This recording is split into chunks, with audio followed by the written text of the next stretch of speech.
It is now 1:30 and welcome to the Town of Highland Beach Town Commission meeting.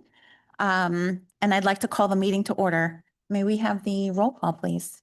Commissioner Chinatsky, Commissioner Goldberg, Present. Commissioner Peters, Present. Vice Mayor Stern, Present. Mayor Moore, Present. Town Manager Labadie, Present. and Town Attorney Rubin. Present. Thank you.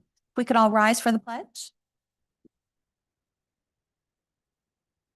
I pledge allegiance to the United States of America and to the republic for which it stands, one nation, under God, indivisible, with liberty and justice for all. There is one change to the agenda that I'm aware of.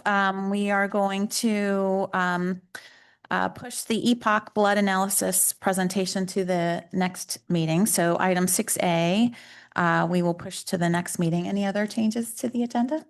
No other changes. Okay, if none, could we have a motion, please?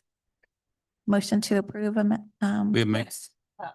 go ahead. Motion in accordance with the mayor. We're going to push it forward. Right. I'll second it.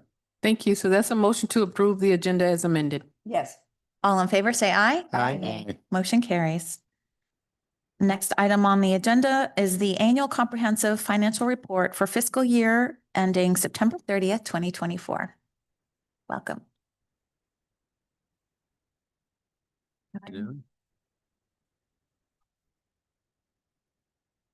Today, I'll give you a brief overview of our annual and the financial report for fiscal year ending September 30th, 2024.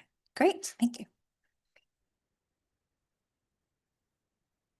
So I'm going to be.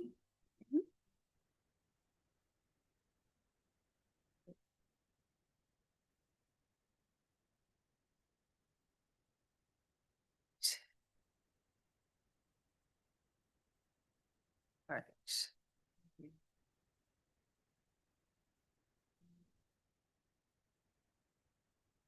The last time I had some technical difficulties, at least this time it's on the screen. So That's right, that's right. we're making progress.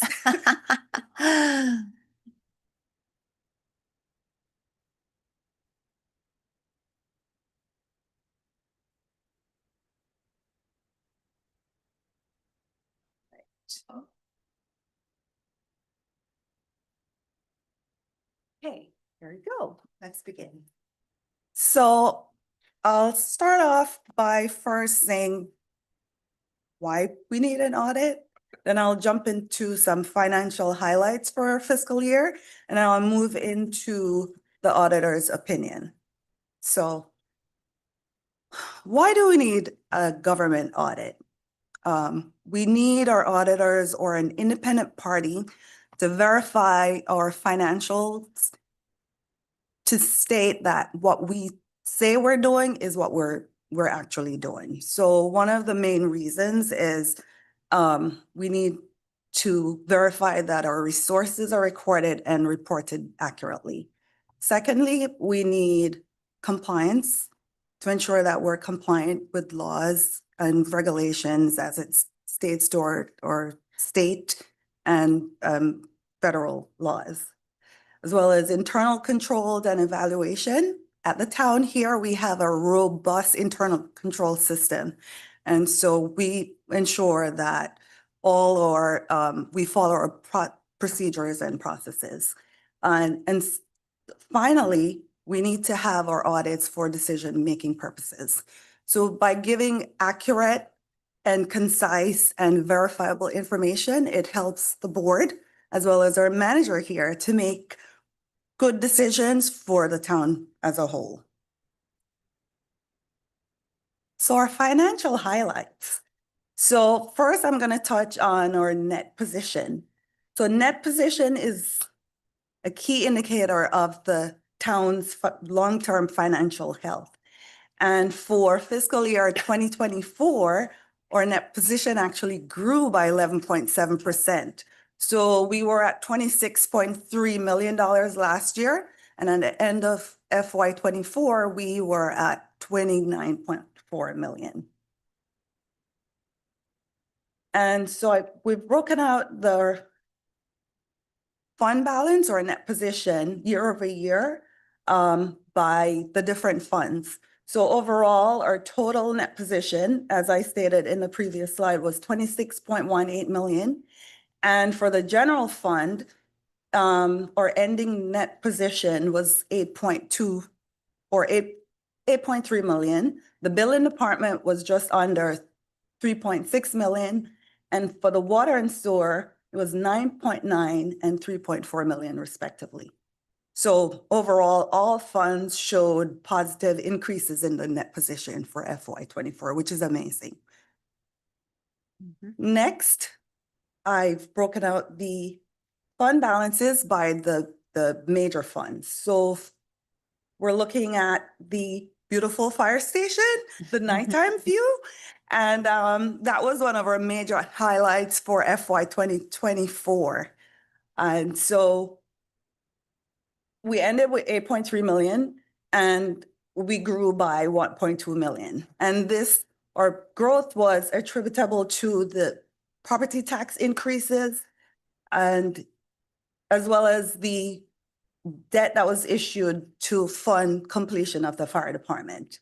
And of course, our revenues increased. However, our public safety costs increase accordingly. Well, next, I'm going to go into the building department fund. So the building department ended with 3.6 million and they grew 706,000 over the prior year. And this was driven by our interlocal agreement with Gulfstream, and that continues to do well even in this fiscal year, as well as the growth in investment income for last year. So we did really well last year with our investments. Next, I'm going to jump to the water and sewer fund. So that revenue increased modestly, $601,000, and that was primarily due to the rate adjustments that were approved, as well as also investment income returns. So that was spread across the funds, and so all the funds benefited from those sound investment decisions that were made by the town. So we continue to invest in our infrastructure and improvement and continuous completion of projects that we had in the year prior. So I've also broken down the net position by the revenues and the expenses. So overall, the revenues for FY24 with the governmental and the business type activities was 27.1 million. And so our net position by increase was over $3 million. So our expenses for the governmental fund was 18.6 million. The business type was 5.4 million. We had transfers. It's transfers between departments. So it's transfers from the business type activities into the general fund. We have a breakdown of our assets for the year as well in the bottom of the slide. So our assets, our town assets increased by 6.1 million. Of course, primarily most of that is attributable to that beautiful fire station we have out front. So we overall increased our assets, and for the business type activities, we increased by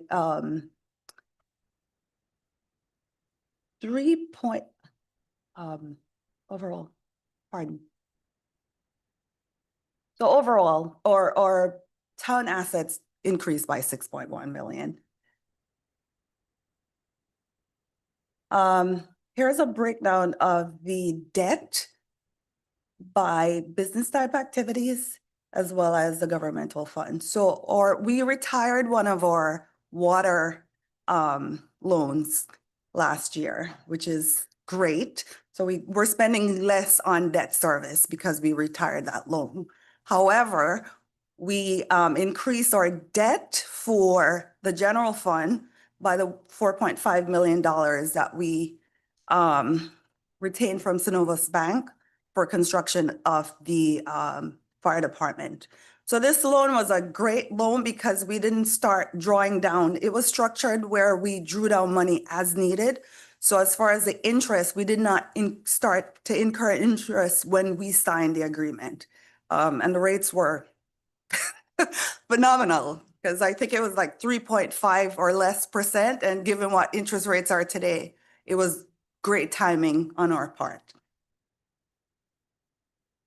So the final phase of this presentation is our audit opinion. And yet again, another year, we received a clean audit opinion from our auditors, Nolan Holt Minor. So I just want to pause to say that clean audits are by no means a coincidence. It's not coincidence, it's hard work on the team, on the part of our team here at Highland Beach. So it's the direction of the board here, or tone at the top from our manager, Marshall Labadie, and the collaboration of all of the department heads and their staff to get us here. So this report was not just a finance report, it was an all team town Highland Beach report.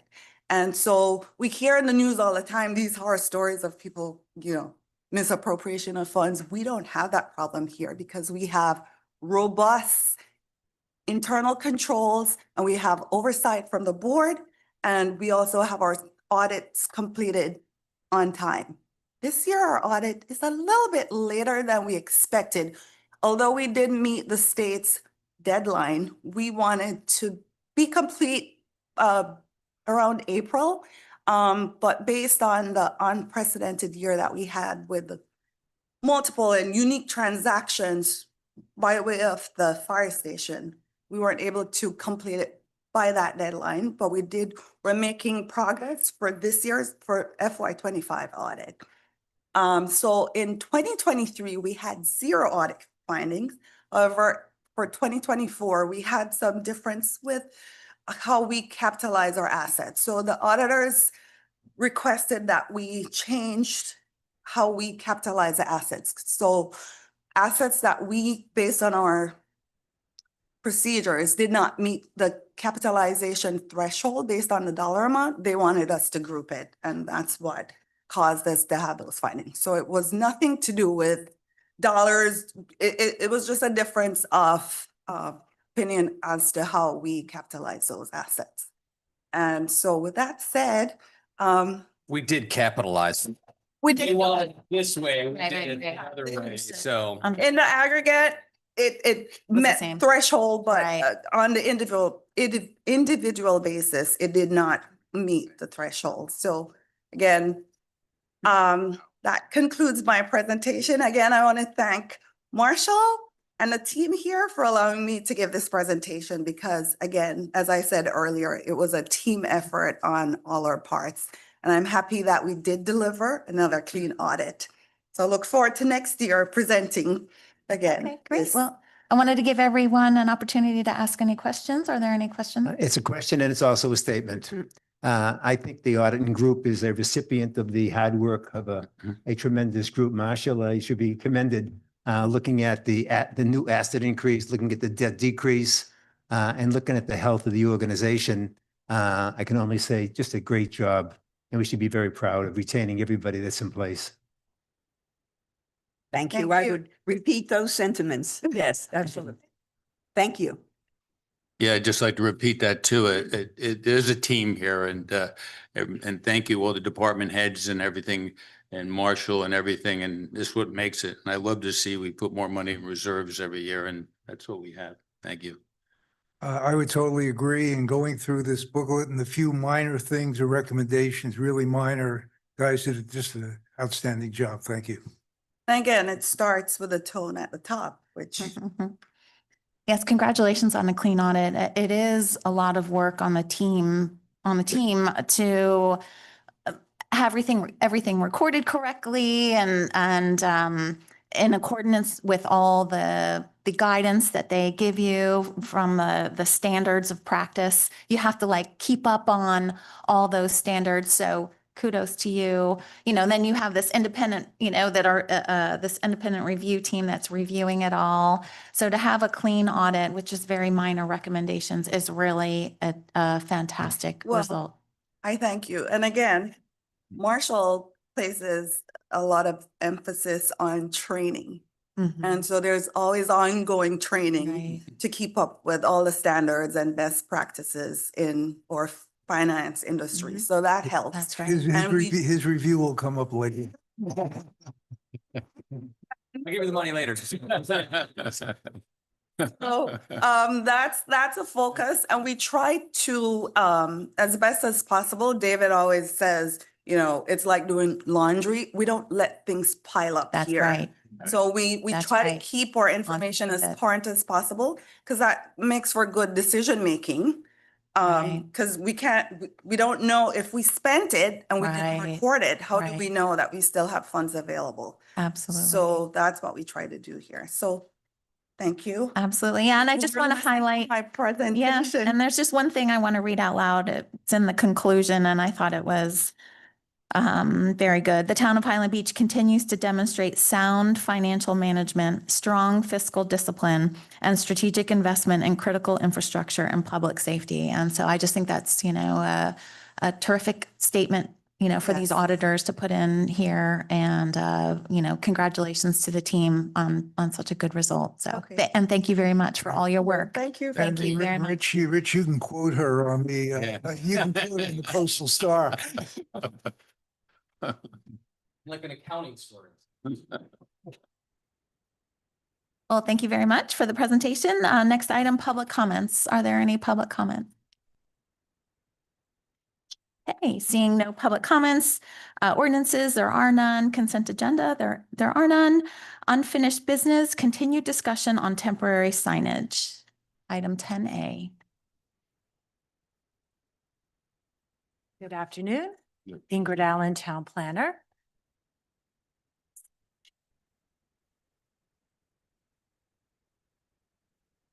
Oh, yeah, I will. Yeah, I will.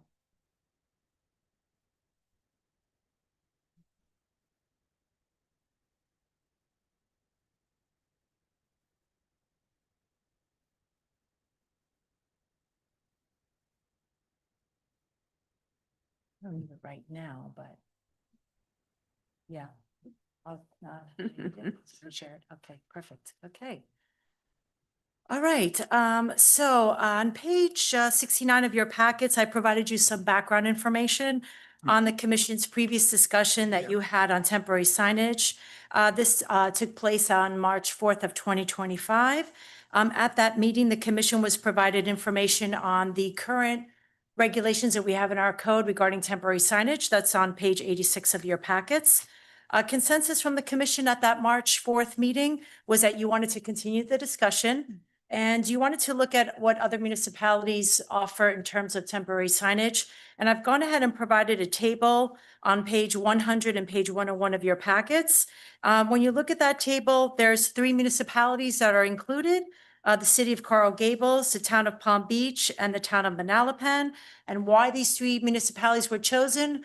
Because if the commission recalls at that March 4th, 2025 meeting, you had resident Maggie Chapelier. She provided a PowerPoint presentation and she used these 3 municipalities as examples of what she thought would be some good temporary sign regulations. So that's why I incorporated those. Now, when you look at the maximum size for the temporary signs, these 3 municipalities, I will say the signs that are related specifically to real estate, the size of the signs are much smaller than what we allow in the town. So now there's a lot of nuance there, and I'll get to that in just a moment, but I just kind of want to put that out there.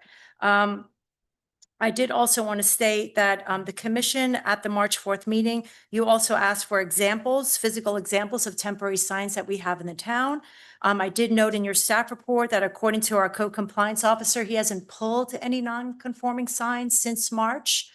But that said, he went ahead and provided some photographs of temporary signs that we currently have. You put the date and the time, actually the location of where those are located. And actually, I have those here on the PowerPoint, and we could show that right now. Let me share my screen. I did. Let's see. Again, I already had it up.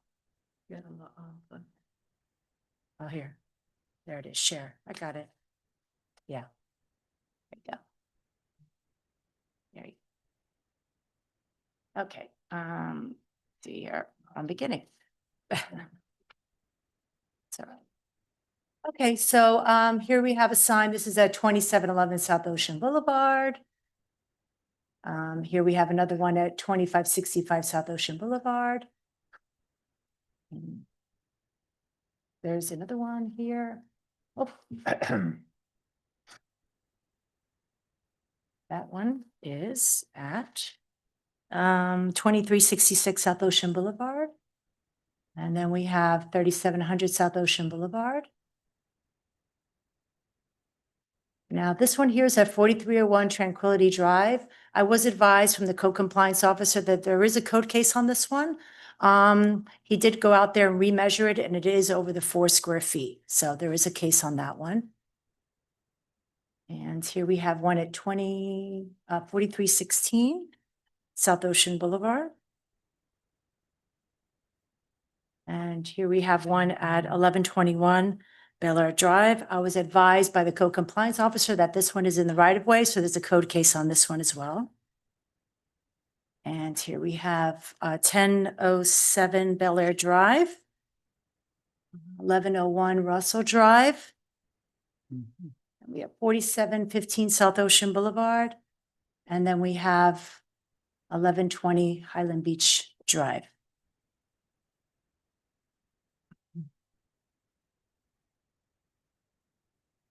So this gives you a little bit of perspective. I also brought today a board. I think I'm sure you all can figure a 4 square foot sign, but just for some perspective, this board here is 20 by 30. So this is a little bit over 4 square feet. It's like 4.1 square feet. And the 40 square inches that you see from the other municipalities, this is what a 40 square inch sign, 8 inches by 5 inches. So I wanted to now look at the tables. And again, if we go to page 100, as I mentioned, there is a little bit of nuance here. So here you have the city of Coral Gables. And for real estate construction and professional affiliation signs, the maximum size it can be is 40 square inches. Now, this is specific to single family and certain multifamily zoning districts. Now, again, there's some nuance here. When you look at the city of Coral Gables code, it says you can add an additional 40 square inch sign, but it has to contain certain words or certain information. So this is what they require. The sign either has to say by appointment only. It has to say either the word open, the word sold, or the listing agent's name and telephone number. So that additional 40 square inch sign is limited at certain information that can be provided. For Coral Gables, for non-residential districts, you could see that the maximum size of the sign is 16 square feet. The town of Palm Beach, when you look at the for sale, again, these are the real estate related signs, rental signs. It's 40 square inches. Now, I do want to make a note here that that is specific for single family homes. In zoning districts where you have higher densities, the maximum size of the sign can vary anywhere from 2 square feet up to 20 square feet. So you're starting to see a little bit of a pattern here, at least with Coral Gables and town of Palm Beach, that the zoning district plays a role here. In our code, we don't differentiate between zoning districts. We don't differentiate between political signs versus real estate signs. And as you can see in other municipalities, they do. On page 101 of your packets, town of Manalapan, again, for real estate signs, again, for sale or for rent, there's that 40 square inches. And then for open houses, which is kind of interesting, the maximum size for that sign is 80 square inches. And then for non-commercial signs, these are, again, these would be political signs. the maximum size is 6 square feet. And again, a little bit of nuance here. You could see for non-commercial signs, when you look at the time limit, it says you have to remove it upon conclusion of an event. But they have another provision in their code for non-commercial signs that are not associated with an event. They are permitted at all times. So these would be like an allegiance to a sports team or a school. They actually give that example in their code. So just wanted to clarify that. Ingrid, Yes. we're addressing non-political signs, correct? Well, it really depends. Some are, some aren't. The non-commercial signs, let's say if we're looking at the town of Manalapan, that would be a political But for sign. our purpose, are we addressing non-political Well, signs? It's really up to the commission what direction. Again, our code right now, we just say temporary signs. And when you look at the definition temporary signs, it includes everything. It's real estate, it's political. So that's something the commission would want to discuss if you want staff to move forward and break it down by political versus real estate and other non-commercial signs. So again, we're just kind of showing you what's out there in other municipalities. And then on the bottom of 101, you'll see the regulations that we have in the town. You know, again, you can have four maximum signs, 4 square feet. Again, we don't differentiate between whether it's a political sign or a real estate sign. And that's pretty much it in a nutshell. I'll be glad to address any questions that you may have, any direction that I could provide. Or you I have a could provide me. question. Could you refresh our memory on the legal, like, was it what, so, or So, maybe a little bit on the history? Because we used to have right. a more restrictive sign, and then it changed. I'm not sure why. Could you refresh our Yeah. memory? So the reason it changed is there was a Supreme Court decision that came out 2015-ish that said you could not regulate temporary signs based on content. So you can regulate where they're located, you can regulate the size, but you cannot regulate the content. So I believe I think it was Brian, I can't remember who drafted it, but it was before me. So we revised our sign regulations to comply with that decision. Since then, there's been a little give. So like the ones that Ingrid's going over, Palm Beach, Manalapan, do they technically comply with all the legal requirements? Probably not. There is some case law recently where you have a little more leeway to regulate commercial versus non-commercial, but your non-commercial signs, you really can't differentiate based on the content. You can maybe have different regulations for commercial versus non-commercial, but again, you're supposed to stay away from content. People still regulate the political signs differently. It's probably not defensible if you were sued over it. Most municipalities retain that distinction and didn't, if they weren't challenged, they didn't go ahead and change everything. Ours is totally defensible. Now, is it too much signage? That's a policy decision for you all to decide how big they should be and all that kind of stuff. But, there's no question that our current sign code does comply with the legal standards because we don't get into content at all. Really. Hey, Len, I have a question, Len. Do we have the legal right to standardize the signs, though? You could standardize them. Sure. Okay. So I think what Maggie showed us is that she's trying to avoid a circus-looking atmosphere. For the commercial signs, for like the for sale, for rent signs. Sure. And as I said, you have a little more play with the commercial. They're not, the scrutiny that they examine the regulations for the commercial signs is not as strict as the non-commercial or political or free speech signs, whatever you want to call them. So when you make the distinction commercial or not, you're not saying signs that are on commercial. No, I'm property. sorry. You're That saying, have a commercial message. So those are your for sale, for lease versus your political, your Go Panthers, your whatever free speech sign. And then there's generally a provision in every sign code that says that you can put a like I don't know if we have it in ours, but basically that you could have a free speech sign as long as you meet the, if you wanted to make some sort of statement, you can do that as long as you comply with the size and location standards. And I have a question with respect to that case and the size. If I remember correctly, Maggie complained that a number of the signs would be stacked. Mm-hmm. So what is our legal position on that? And what do You don't have to allow the stacking. You could, number and size are all fair game. It's just when you get into content that we have to be careful. But number, size, location, those are all time, place, manner. those are all fair game.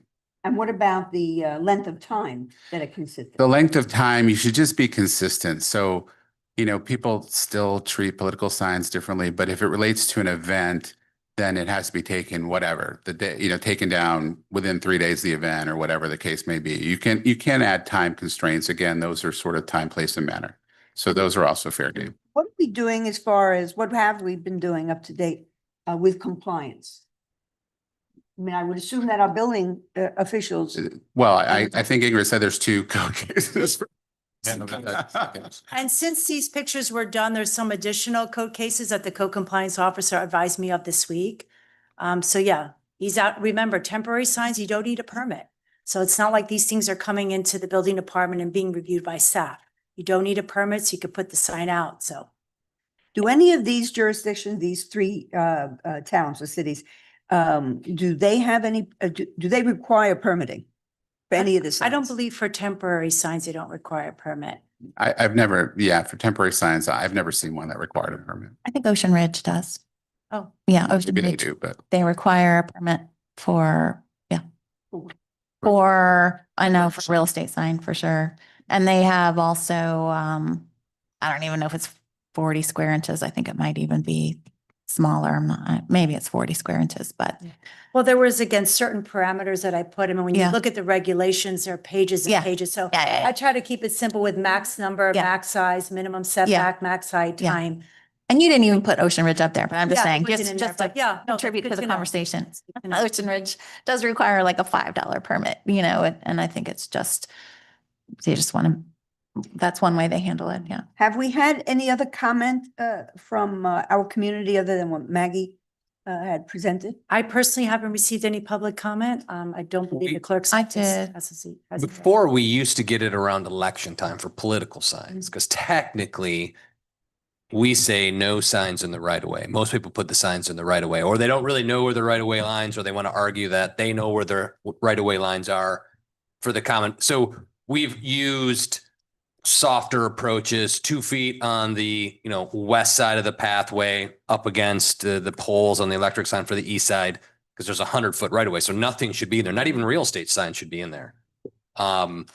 But we get a lot of flack for that. So we kind of have to find some common ground on those because it gets sensitive. But technically nothing should be in the right of way. It should be up in your yard, basically. So. So for me, one question for us to consider is the distinction between a commercial sign and a non-commercial sign, if we want to make that kind of distinction in our ordinance. Because could we, this 40 square inches, we could apply that to all signs. We could apply you that to could apply political it signs, to all signs, yes, if that was your choice. right? Or you could just standardize the for sale for rent signs to a specific size. Now that's can you hold that one up again? So we see that's very small, right? Yeah, Oh, those, yeah. yes, those are those 40 little. square inches. mean, Do you that's- do you recall what the Highland Beach size was before the 20? I think I it don't was know. actually bigger than the 8x5. It was, I forget what it was, but it was bigger. And you can see some of these existing signs, right? See the waterfront, it's probably around this size, these little, small signs above, and there's another one here that has it. Yeah, like that ocean access on the bottom. It's probably around this size. It's a little bit longer, so. What if there are more than one unit in a multi-unit property? Can they put 2 signs out of 4 units, or are they limited, or have to be combined, or? what's Right, the- so in our code, it says 4 signs per parcel. So per parcel. So we have some condos, it's one big parcel, so they would be limited to 4. And then you have single family home, it's its own individual parcel, then they could have 4 on that individual residence. Yeah, Most of the signs that we're looking at are real estate signs. yeah. And I think, Because we haven't had too many, well, at least not for our own political, Right. for us. But I guess maybe for the presidential, most people just put it on their yards. When the presidential election comes up. We don't have a ton. I don't think at this last election, I don't know that we had a ton But we have a problem standardizing the commercial side of it because the 90% of these signs plus are surely not political. Right, So if I think we addressed the commercial size in the size, we could possibly standardize that sign. right. Now, the unfortunate part is if I was in the real estate business, in my office right now with an inventory of different type of signs, I'm not sure how I would be affected by it, but it would be easier for us to standardize that sign. Yeah, I can comment on that. So I'll say when you, whatever the signage regulation is, every realtor is going to go to the maximum, right? But if, you know, Highland Beach does a smaller sign, I know I personally, as a realtor, you know, so everyone knows, I would be happy to comply. I'm in favor. So just to put it out there, I'm in favor of smaller signs. I like what some of these other towns do, Manalapan, Ocean Ridge, you know, Coral Gables, town of Palm Beach. I do. And then what ends up happening is when you make everyone comply with those smaller signs, then you kind of tune your vision and you look for those smaller signs and they're just as visible as the bigger signs and not as much of an eyesore. So I know I personally would be fine with complying with something smaller, 40 square inches and all that. And whether or not you have signs in your inventory to create more signs is minimal expense. It's really, that isn't even a consideration. So I would be in favor of moving forward and making a distinction between the commercial signs and the non-commercial signs and doing something similar to what all the, you know, all the other towns that we have up there. I think it does make it look a lot nicer. And it's, in my opinion, just as effective, I agree. especially with the internet now. Honestly, I don't even get signs off. I don't even really get calls off the signs anymore. It's all through what they find, what people find on the internet. So I agree, I agree. And especially if it, you know, my concern in balancing it, you have the safety issue, the aesthetics, that clutter. And after all, the condominiums, they don't have the signs. I mean, and as you say, the internet is really, I think, a major draw of a pull of what's out there. it's an identifier. It's how people Yeah, identify. So if it doesn't, I haven't heard any complaints from the real estate realtors and the real estate board. And I also would be in favor of a smaller sign. But I think we should also look at, are we limiting it to one sign? Is there going to be many signs? Will there be the stacking? There's also the poles that we see. The poles are very large. I think we should deal with that, perhaps. That could be an eyesore. The smaller signs don't need a pole. They don't. Right. They don't. So I don't know whether we have Yeah. to refer to that. So normally for those 40 square inch signs, it's a stake. It's not the white post. It's a metal stake. So, and I don't remember if that stake, if there's more than just the sign that's regulated in those other. Yeah. Let me pull that up.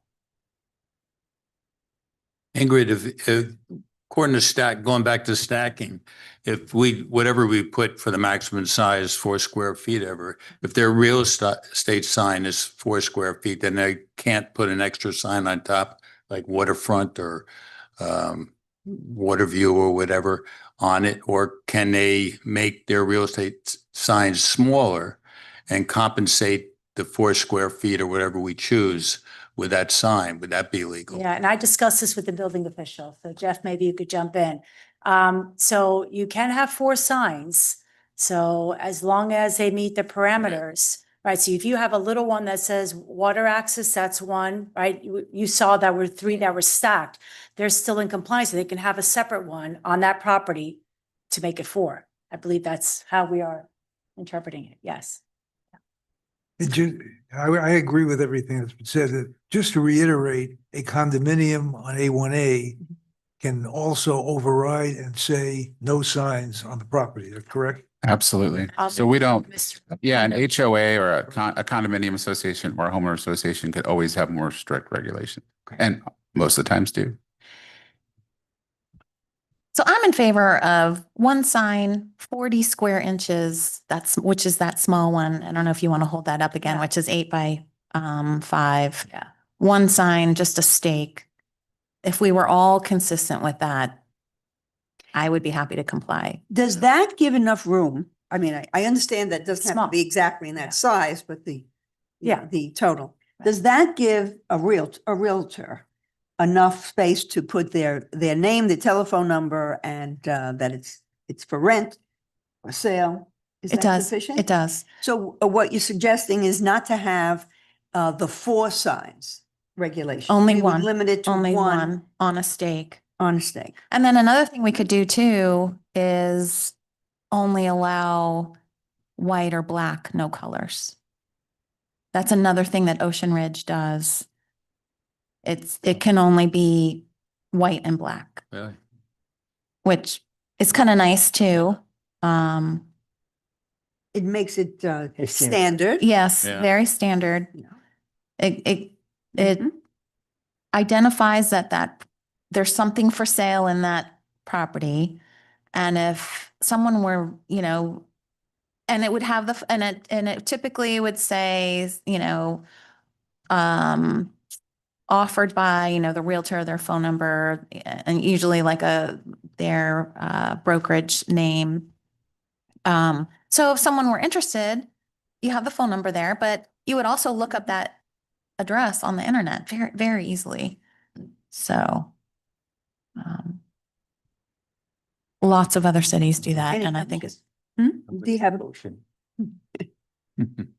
So. No, do we need input? I mean, imagine we need So some there's a input, process. right? So today was, okay, you kind of like the idea. Next is, where do we send it for further review? Right. And if you do want it, Ingrid, in concert with Mr. Rubin, would start to draft some. And generally, this is where I would suggest using your planning board to start vetting through some of this, have public meetings on the topic, and then make a recommendation back to this commission for, do you like it? And if you do, then we'll come back yet again for the first read, second read, and make those changes. So there's still a handful of steps, but at this point, if you like the idea of making that change for the commercial type signs, I would also, we talk about duration, or the planning board can talk about duration. What is temporary?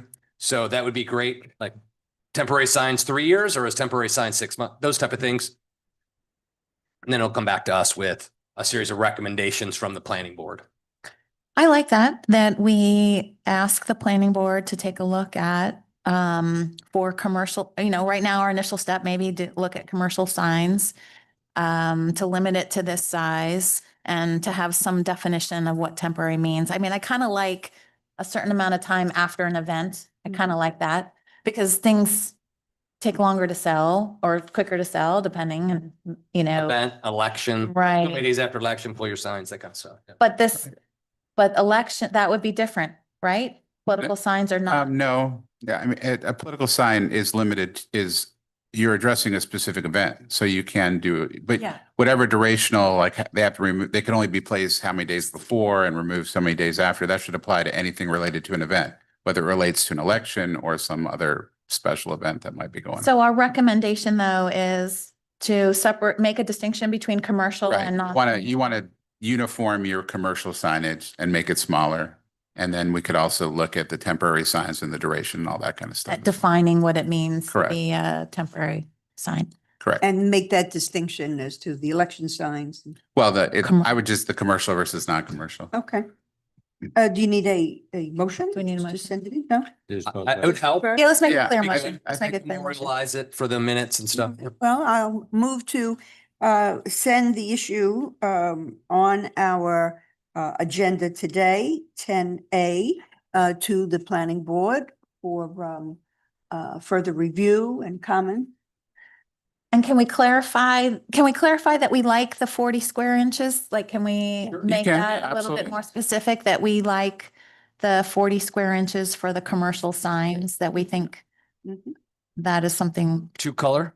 and I like two Yeah, color like- personally, That's good. black and white. Yeah, to include the commission's recommendations, suggestions. I'll second that. Okay. All in favor, say aye. Aye. Aye. Okay, thank you very much, All right. everyone. And thank you Thank you, for Ingrid. presenting that. Very good. Okay, next item, new business, consideration to approve the Employee Healthcare Program fiscal year 2025-2026 and authorize the town manager to execute the program. So as I've always said, this is kind of the cornerstone of our compensation from fringe benefit package is our healthcare. So we went out to the marketplace, Blue Cross Blue Shield, first response was 18.56% increase. After I got up off the ground, I called the broker. So Mr. Reingold does a really good job for us. So we spoke on our team with Deidre, our HR manager, sent him out on the mission to reduce those costs and also to solicit proposals from other firms. Other firms were comparable costs, slightly different benefits, but we wanted to stay consistent. And you had another year with Blue Cross. So he was able to get down to 9.44%. What was interesting is when I did those calculations and took into account that employees do the buy-up. So we offer two plans. A solid base plan. It's very solid, very good, low deductibles, low co, great. But if they want, they can buy up to a more advanced program. They cover those premium costs. So once we calculate the contributions of those employees, our total increase was about 6.44%. So we did meet our target, our budgeted target of like 7.25%. So we did come a little bit under our projection. And we're hoping that the basis by which they, claims, and they use that in the aggregate with actuarials to figure out what way should be charged. We're hoping some of those, we had a little bit more on the claim side this year. Those should hopefully subside a little bit and we should be able to hold again moving forward. So because it met the budget, I'm seeking your recommendation to move forward with the Blue Cross Blue Shield with the tiered HRA program to continue that on as the cornerstone of our comp package. So it worked out well. I got nervous. I'm sure told you I was nervous. So I'm glad that it all came in on target, and Reingold did do a remarkable job yet again for us negotiating with Blue Cross and Blue Shield. Very impressive. Mhm. The numbers are Mhm. very impressive. Yes, thank you to our broker. I Yeah. mean, we all know that these costs, really are escalating. And so the fact that we could get under our projected, what we used in our projections is really an And it's excellent good. Our result. family grew. We now have the fire part of our family incorporated, so we're a bigger group. Sometimes you get better rates because you're a bigger group, but you also have more claims, and that kind of rebalances a bit. So this is good. I'm in favor. Any other comments about it? No. Any other comments? No. Okay, if none, if we can have a motion? Motion, yes. I move to authorize the town manager to execute for year 2025, 2026, the employee healthcare program. Second that. All in favor, say aye. Aye. Motion carries.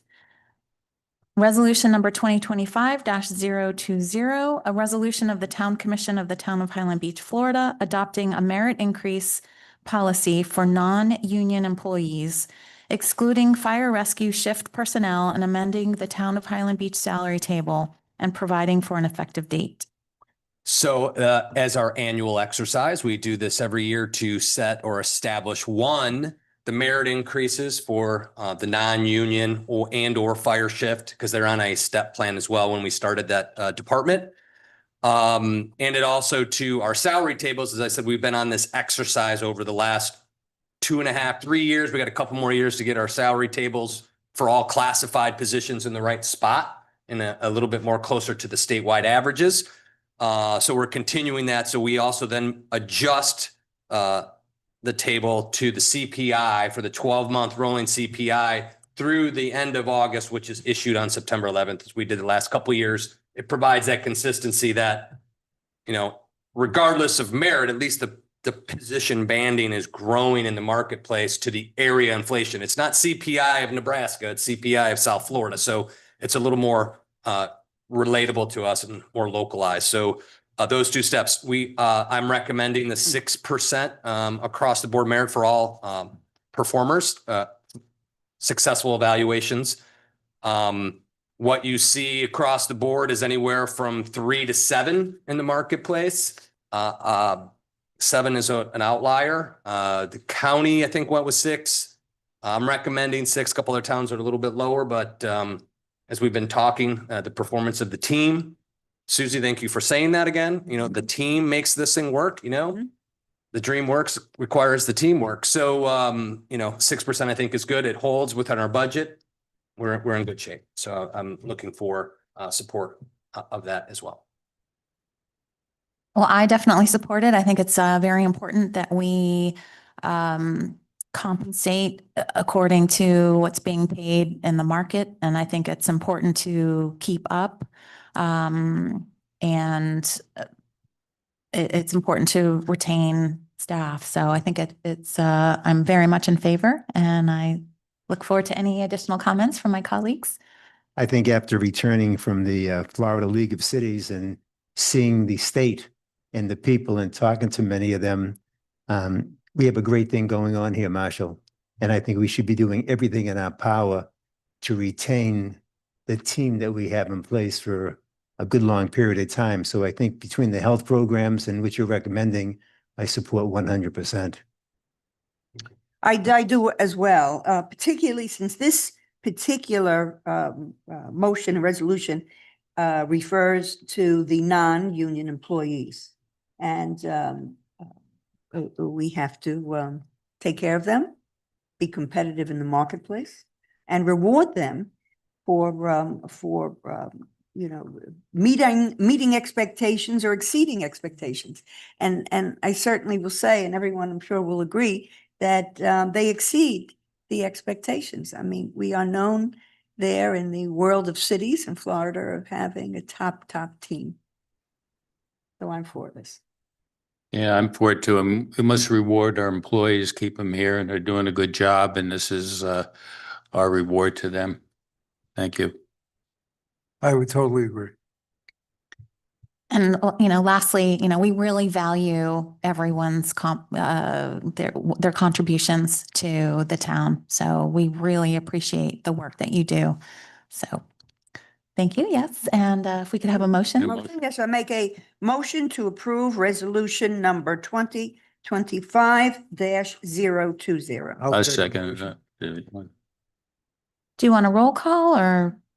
Sure, we can Okay. do a roll call. Commissioner Goldberg, Yes. Commissioner Peters, Yes. Commissioner Chernofsky, Yes. Vice Mayor Stern, Yes. and Mayor Moore. Yes. Motion carries.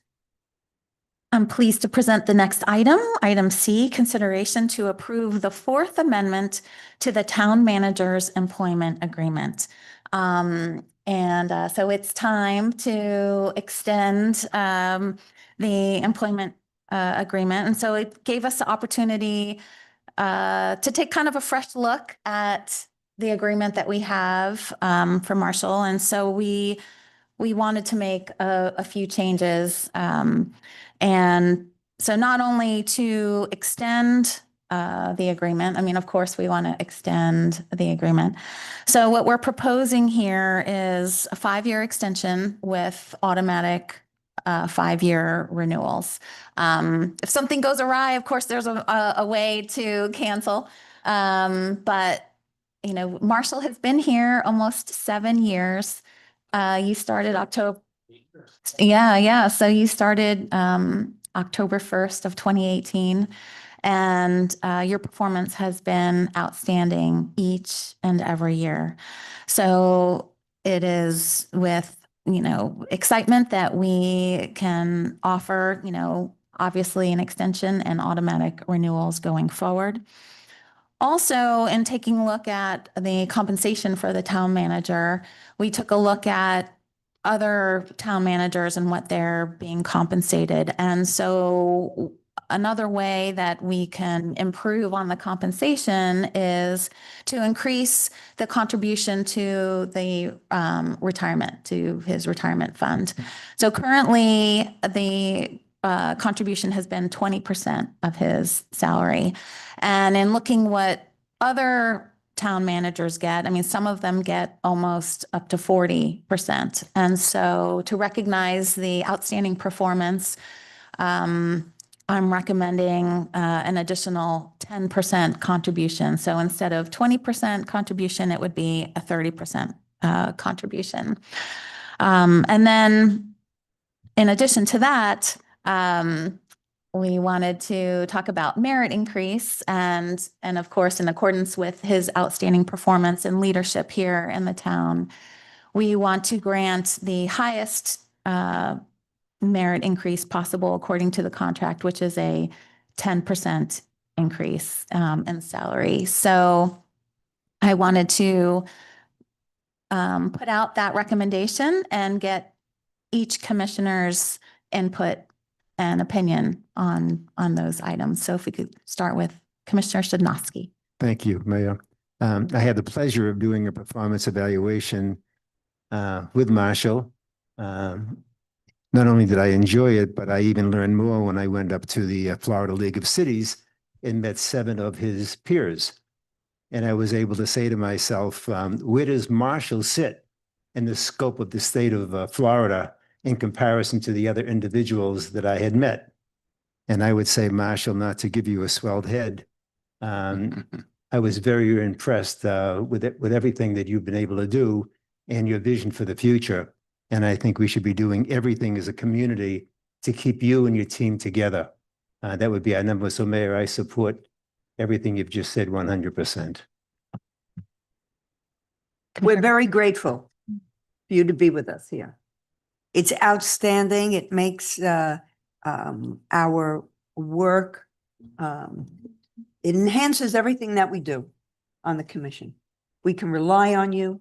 And you are so well respected in the community, not only in Highland Beach, I mean, in the state. And there's good reason for that. So I'm very proud to be a commissioner with you managing our town. I think it's excellent, and I'm very grateful again. Thank you. Yeah, I agree with that. Marshall is the wheel that makes his town go. I mean, he's wasn't for him. I mean, he's talks to everybody, talks to us. We don't want to lose him. So this is his reward for us. Thank you, Marshall. I concur. And I just want to point out that Marshall does very frequently sit down with each of us individually, gets our input on issues, which is extremely important, and which is to the guidelines of the state of Florida law.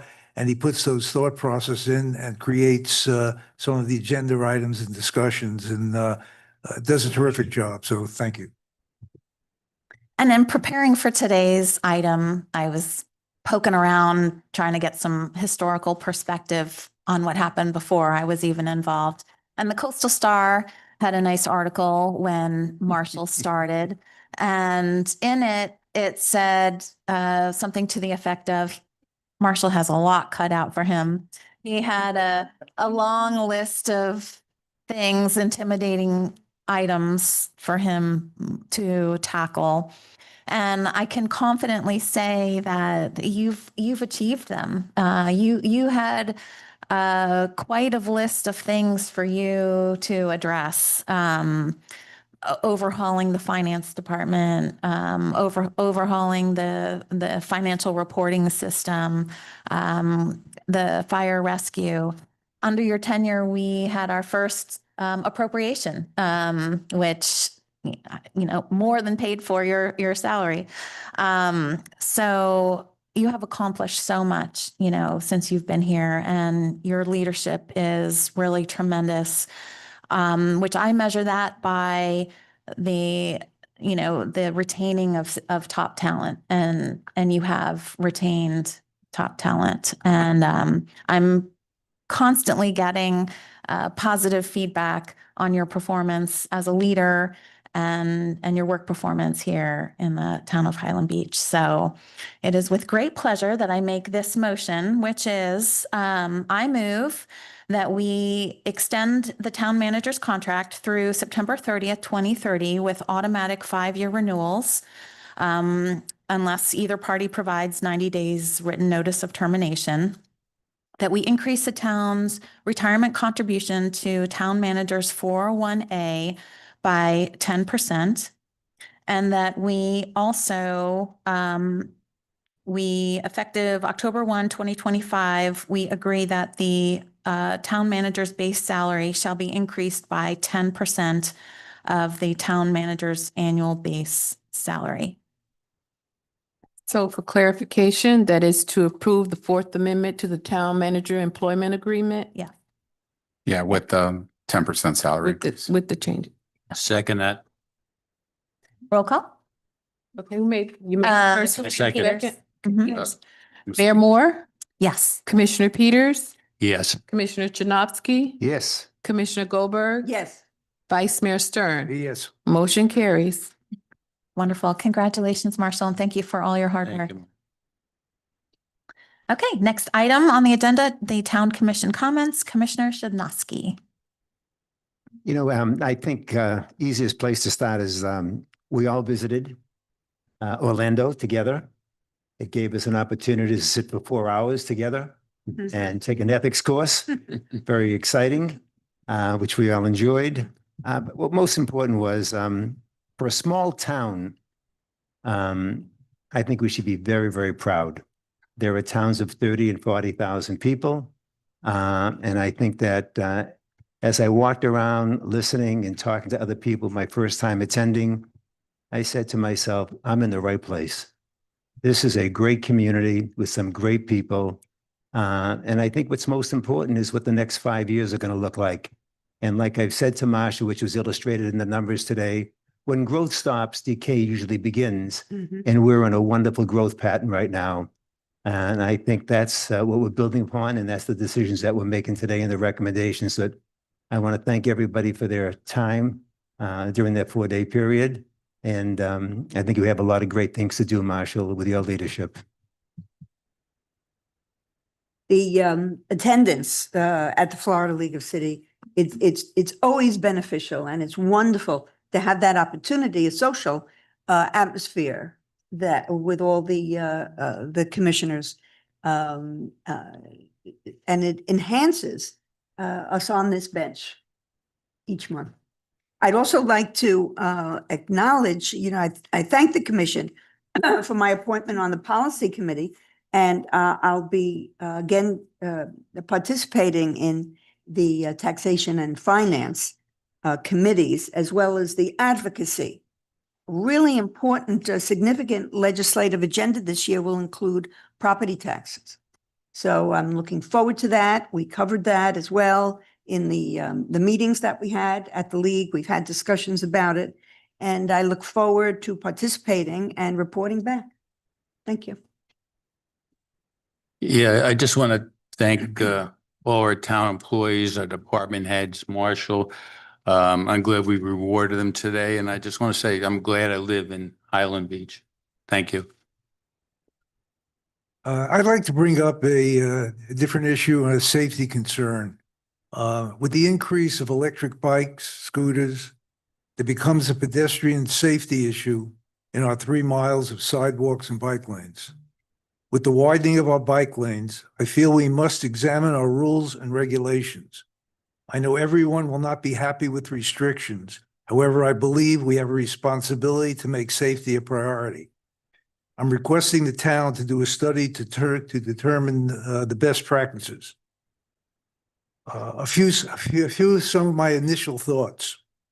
For example, bike lanes, all pedal bikes, electric scooters, sidewalks, pedal bikes, electric scooters under 5 miles an hour.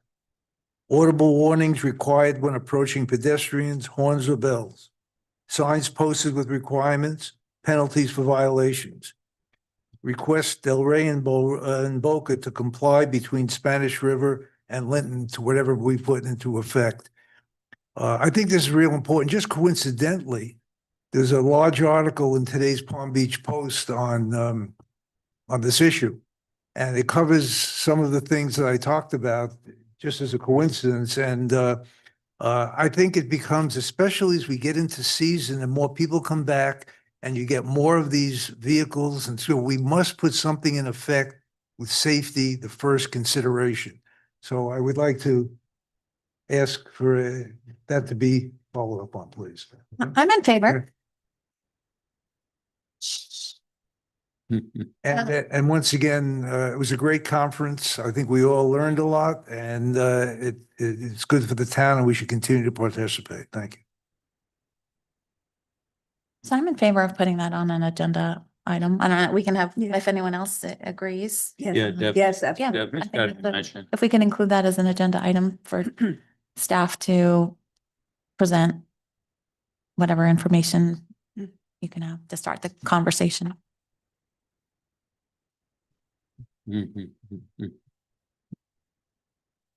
Okay, next item on the, no comments from me. Moving on to town attorney, No, ma'am.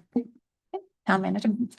The host of things. So, but first, I continue to be humbled by your kindness. I really am. Mayor, it's funny you say that because you're always like, you hate doing this, don't you? I'm like, yeah, I just really want extension is the main goal.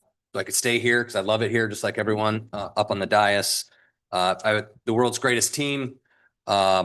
Make me proud every day. And I'm glad that you give me the support to exercise and support our comp package and that 5-year exercise to get us to where we need to be as a town. So I truly appreciate that. And the support, the guidance, the friendship, it's just great. It's a lot.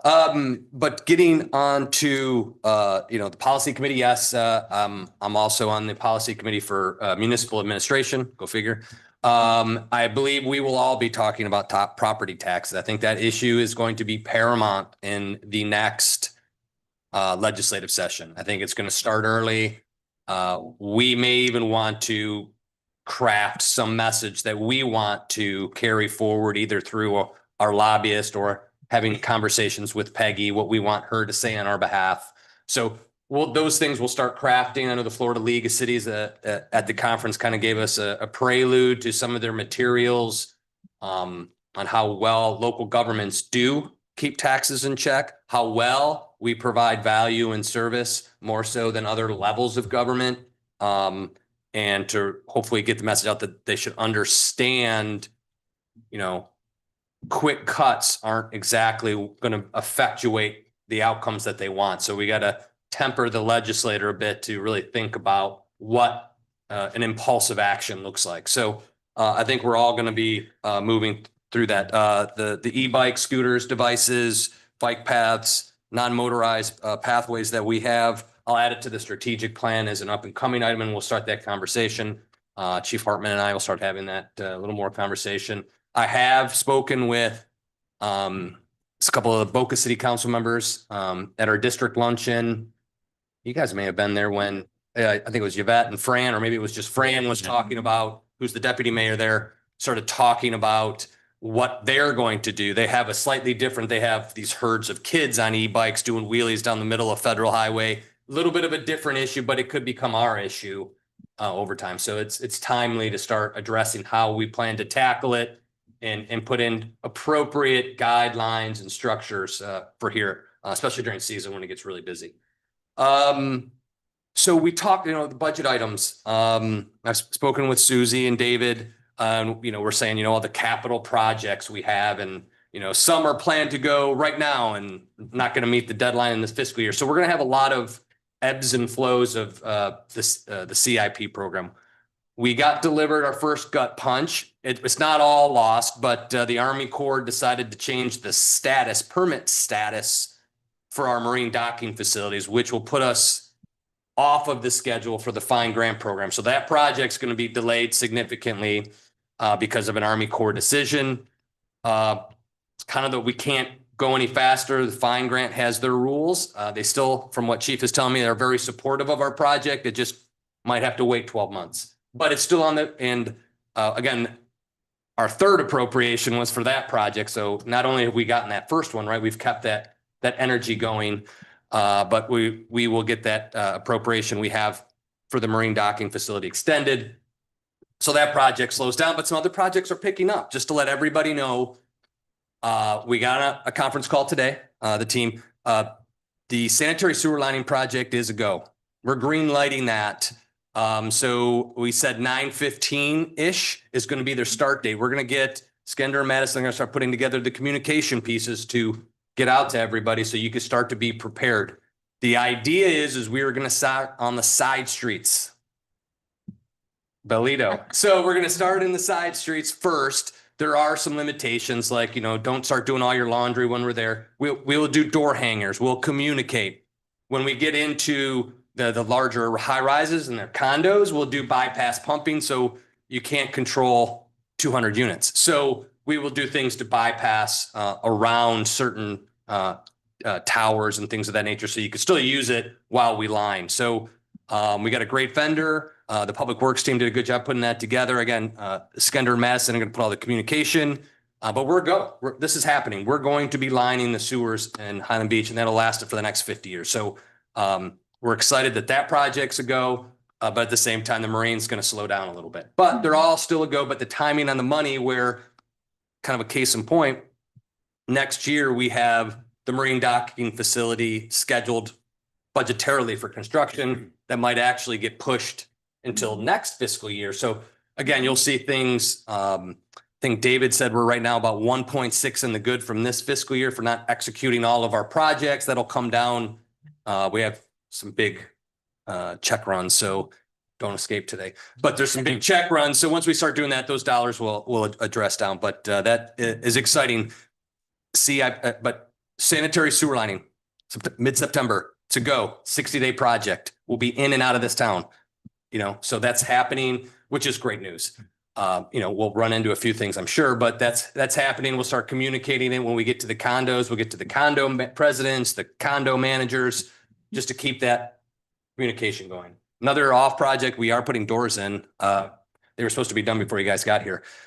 Those are going in. So other than that, but the sanitary sewer lining project's going. Again, our budget meeting's coming in September 4th and 18th. Thank you again for supporting the benefit program. I know the employees appreciate it. It is critical. And Chief, I'm gonna let the beans out a little bit on some of our recruiting and stuff that we've done. We had a big coup. I'm not gonna mention names, but we have a vacancy, and we've been having a hard time getting somebody, a really high qualified candidate. Came to be known, chief with his charm starts talking. And they were considering us or PBSO, which has all these specialized assignments, this and that. They chose here because you guys care about him. So he's coming here. So I'm really excited. Our plans we've executed them. We are able to start attracting those qualified individuals to build out our public safety team. So that's great. But it's just a case in point, like, they're starting to see that. And those were their kind of words, is by looking at this and talking to you and seeing your commission support, you guys care.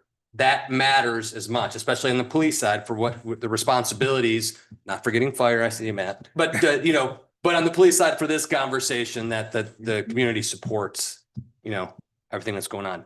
Last thing, and Matt, if I miss it. So we had a line snap over in the 3400 block last night, power outages. The fire team did a great job getting people stuck in elevators. Got a lot of calls. Chief called me last night. Matt got me the first thing this morning. I think some condo buildings are finding that maybe your elevator should be connected to your generator. So that's what they had, is some folks that were unhealthy or coming back from a hospital on floors they couldn't access because the elevator wasn't connected to the generator to move them up. And that's why we had a lot of that. We had to call in mutual aid for the first time. So Boca came to help us on one call. But luckily they came graciously without problem, without issue. But I know Matt's been talking, but those are things we're going to have to start talking to buildings that, you have a generator, make sure your elevators are connected, because we can't help when an FPL power line pops. It was a small brush fire, so that was good. Kind of timely with the wildfires out in the Everglades that we have our own little mini one. Great job putting it out. So you know, everything's going, but just if your neighbors or other condo managers, I know the condo folks here, if somebody calls you, you know, it wasn't ours, a line broke, FP&L responded, we tried to get everybody out of elevators and they just found that if your generator isn't hooked up to your, you're kind of stuck. So, we'll try to work on that message in the future to kind of like take a look at those things. And I know, Matt and Chief are also looking at the false alarms. We're getting a lot. So we need to get some fire systems corrected, updated, worked on. So thank you. Quick question, that the elevator being connected to the generator, would that ever be a building department? Like, I don't think it's required. You have to like, do that. but, can we make it require? Is that something we would want to consider making? Matt would love to, but, that- you said. Yeah, next number. Because that seems to make a lot of sense. Like, I wonder why the building department doesn't require that. Well, so there are certain requirements for new construction. We have that in our fire ordinance now. There's some limited requirements for existing, we're trying to get everybody on the Region 7 key, for example, when they do elevator replacements. But it's difficult to bring the 50-year-old building, 60-year-old building into compliance with what's new. They're just, even the infrastructure within the building, even some of the FP&L infrastructure is just not there. So, we're working on it, but, we can make recommendations to people, and that's what city manager's talking about. We have done that. And so hopefully people, sometimes when you have a rainy day, some good sunshine comes afterward, and this may be people realizing that there's some things they can do to better enhance their buildings. Matt, our generators kicked right in. We had one elevator in both buildings working. It worked perfectly for us. And, we're a 40-year-old building. Absolutely. So Yeah. it's going to be necessary. Post hurricane, for example, there wasn't even a storm related incident, it just happened. It's one of those things. But, post storm, it would be nice if we were able to use the elevators, because we know that there are going to be people that can't leave, don't leave. And we need to be able to get them down safely, and taking them down 10 or 15 flights of stairs is not necessarily the safest way to get that done. If the elevators are, still have the ability to run and we have power to them, we can do that. So that's kind of where we're at. Is there anything the town can do Well, to, like, can we, is it possible some people aren't aware, like, in certain buildings or that don't have it? Well, myself, Joe, Brooks, who's, out there, we're in these buildings all the time. Right. The inspection program's going along very, very well. We've had really good compliance, and those are some of the issues that we talk to people about. Because I got a ton of phone calls last night, which was good, from property managers, presidents of associations, just kind of asking like what happened initially, and then them explaining to me the difficulties that they're having. So it gives me an opportunity to talk to them about things that they should consider. It's difficult for us as a town to just order them Right. to make some significant high dollar Right. changes. Right, That would probably get a lot of pushback. right. But Not that I- you bring it up Not when that I you, wouldn't love that to happen. but when you go and do these inspections, that is part of your recommendations. You highlight it and. And there's been a lot of, part of the, the 40-year inspection process. And now, so again, we're coming into some of these buildings that are, hitting sprinklers the sprinkler heads in some buildings need to be changed out because they're 50-year life, or they have to be recertified. So we've got a lot of those things kind of happening. And so just, and with everything that's going on, we're trying to get people in a really good place. At the same time, balancing costs that are been forced on everybody for the last 2 years. Right. It's Right. that's Understood. kind of where we're at. Understood. Well, I'm glad that you're making the recommendation when you're. Absolutely. That's good. Okay. Any other comments? Go ahead. I have a question. Marshall, I've been using September 7th to our residents that the road will be totally clean. All barrels will be removed. Do we know where we sit with that? Yeah, they should, they say the 17th. I'm still a little skeptical that they're going to make that deadline. But we're pushing them to say whether or not you are done, we need to get to the sewer system. And what's another great part about it is we're going to re-televise the system. because they did all that construction. You never know what settled, got cracked, what got things. So we got a good process. We're calling them saying 17th is our turn. You know, you took 6 extra months to do the project. It's our turn. We got a We contract. have another layer. Yeah, so there's one more coming. Yep. We have one more coming. I think it's a 3/4 inch wear course that they put on at the end. But right now they're still finishing driveways moving north. And I think they still have to do all the Delray driveways. I don't think they really got to the more complicated ones, I think is what some of the concern is. But, you know, maybe they'll make the target. Some days I see them working really hard and fast. Other days I don't know what they're doing. But I have been reasonably surprised that they are doing the driveways pretty well. But I don't know that that was anticipated on their part. But they're getting there. One more question. The landscaping that is going to have to be done in a number of facilities, is that pretty clean? Whose responsibility it is? Well, it's in their contract that they have to restore the work sites, and they did have sod as a pay item within the FDOT contract. Our sanitary sewer lining contract recognizes, and they're great contractors. They're all over the world, and they basically said, "Yeah, we're going to mess up some grass. We'll fix it. Don't worry." You know, that's in our contract for when they go in. It's just going to be complicated that if we get in there before they do restoration, you know, we'll just have to do a lot of televising beforehand so we can kind of document start and stops on that project. But we're in a good place. And we'll go from there. There's always a surprise on you know, there's 16, so it's about 17,500 linear feet of pipe we're lining. So something's got to give, you know, and it's 8, 12, 16-inch pipe. Some's clay, some's cast. So, I mean, it's a whole host of things. So Great. We'll see. It looks good. Good contractor. We're getting started. Glad to hear that. That's excellent. Moving on to announcements, board vacancies. We have one vacancy for Code Enforcement Board. Upcoming meetings and events, September 1st, the town is closed in observance of Labor Day. September 2nd is our next meeting of the Town Commission at 1:30. September 4th at 5:01 p.m. is the Town Commission first public hearing for the budget. And September 9th at 11 a.m. is the special magistrate hearing. And September 11th at 9:30 in the morning is the next planning board regular meeting. There are no board action reports. And with that, we can adjourn. Thank you very much, everyone. Thank you.